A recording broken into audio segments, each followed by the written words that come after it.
When you're in a relationship with someone, what would you say the hardest part to have to stomach would be? Them getting into a relationship with someone else immediately after you guys have broken up. And even worse, they monkey branch to another person, grooming this next person, prepare them for when they eventually decide to leave you. Well, in today's video, I have a few comments from my comment section I want to share with you guys. I want to respond to them because I feel like this is a situation that a lot of people end up in.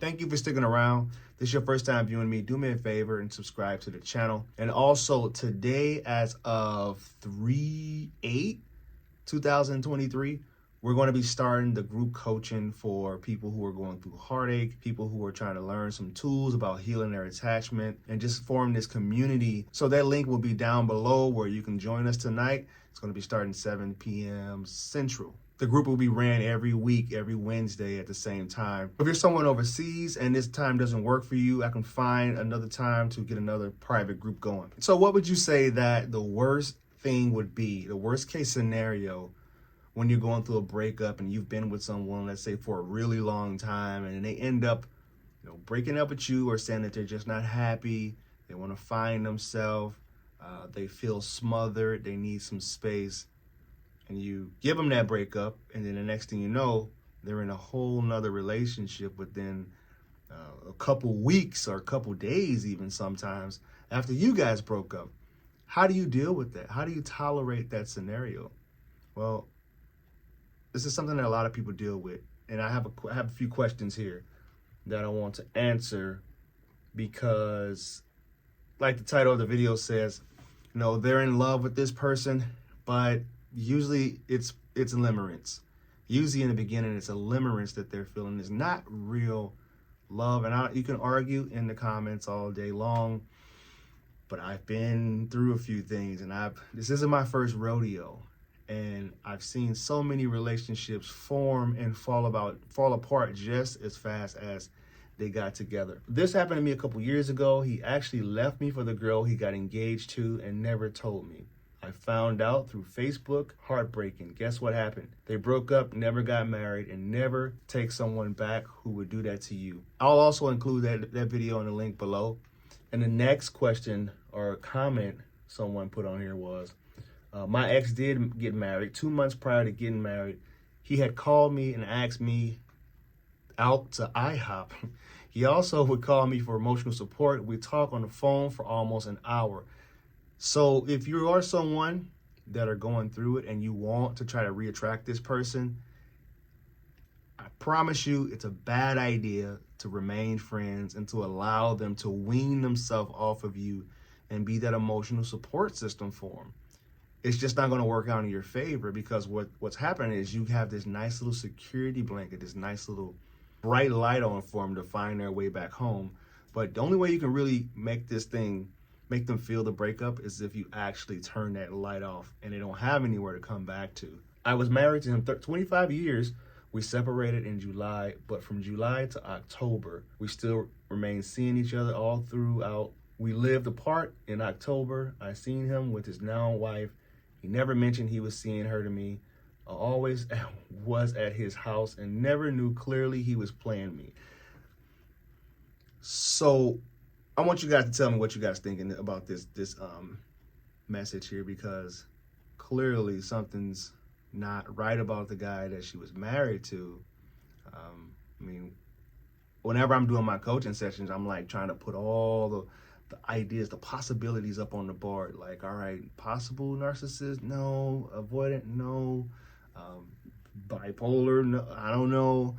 So this is a clear case that this person is codependent on this woman that he's been with, and he's trying to make sure that this next person is strong enough, can give him enough emotional support. So what's happening is this person that he's married to now is meeting a certain set of needs, and she's meeting the other set of needs, and it's going to keep her emotionally in a relationship with him, because I'm pretty sure she's not able to move on while she's still stuck in this relationship limbo.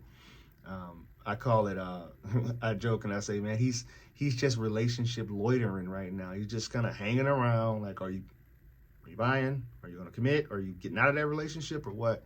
But if he went ahead and got married to her, you really just got to move on and try it the best way you can.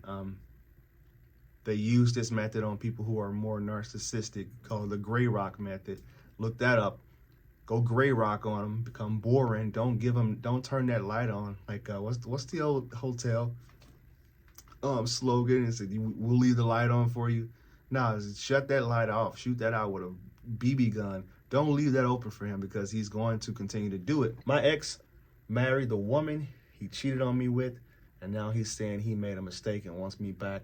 My heart says I love him, but my head says run, so I'm following him. So you see this on and on again on ex marrying the rebound. You see this over and over and over again on the section. A lot of people talking about their stories, and does it look like they're really in love with that person? I mean, what they're doing is they're usually having their cake and eating it too. And that's when you say, all right, first off, I don't want to bring any type of bad karma on me, because if I was to go out and try to find someone else, I wouldn't want them still talking to their exes and still all chummy and even going to IHOP with them. That's just not cool, right? It's really not. The reason I decided to do this video is because I wanted to just give you guys a bit of perspective, because when you are in the most traumatizing state in your life, a lot of therapists says that divorce and serious breakups is almost more traumatic than actual death, because when a person dies, you have to grieve it. You have to come to terms and come to closure with some things the discussions you never were able to have before. When it comes to a person that's living, breathing, walking around, texting you, coming in to get their belongings, that's almost worse. The death of love is almost worse than physical death, because you have to grieve it in a different type of manner. I hope you found this video valuable. The quickest way to get into contact with me is through my website at www.proofofseeds.com. You can send me an email. You have any inquiries about what your situation is, and if you want to book a session, that will be the quickest. Always remember, when you go be love, you'll never have to find it. Namaste.